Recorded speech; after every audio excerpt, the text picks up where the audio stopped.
Hello everyone, welcome back to my daily mini blog.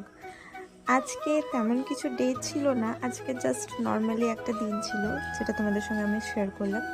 তো সকাল সকাল উঠে আমি আমার বেড পরিষ্কার করে নিয়েছিলাম। তারপরে আমি ব্রাশ করে নিয়ে তারপর আমি হলুদ আর জল খেয়ে নিয়েছিলাম, যেটা আমার প্রত্যেক দিনের রুটিন। তারপর করে নিয়েছিলাম চা সবার জন্য। চাটা খেয়ে আমি স্নান করে তারপর আমি করে নিয়েছিলাম ব্রেকফাস্ট, কারণ আজকে টিউশন পড়ানো যাওয়ার ছিল। তো ব্রেকফাস্ট করে টিউশন পড়িয়ে এসে বাইরে এই যে দেখো, এত গরম আর ভালো লাগছে না এই গরমে। তো চলো ড্রেসটা চেঞ্জ করে ফেলি। তো আমি ড্রেস চেঞ্জ করে ভাবছিলাম যে এত গরম, তাহলে কী করা যায়। তারপর ভাবলাম যে ও হ্যাঁ, আমার কাছে তো জুস আছে। তো সেই জুসটা আমি খেতে চলে গেলাম। আর এই গরমকালে যদি বাড়িতে এরকম একটা জুস থাকে তাহলে তার তো কোনো কথাই নেই। আহা, দূর থেকে আসো আর ফ্রিজ খোলার জুস খাও। তারপর দেখি আমার বাবাও চলে আসে, তো বাবাকেও এক গ্লাস আমি এরকম জুস দিয়ে দিই, কারণ বাবাও বাজার থেকে সেই সময়েই ফিরেছিল আর বাইরে প্রচণ্ড গরম ছিল সেদিনটাই।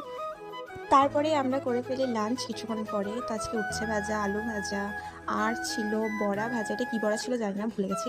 আর একটা চুনো মাছের ঝাল ছিল আর একটা কচুর ঘ্যাট ছিল। ব্যাস, আর ছিল এক থালা আম। ব্যাস, থ্যাংক ইউ ফর ওয়াচিং। আবারও কোনো একটা ভিডিও নিয়ে দেখা হবে, ততক্ষণের জন্য বাই বাই।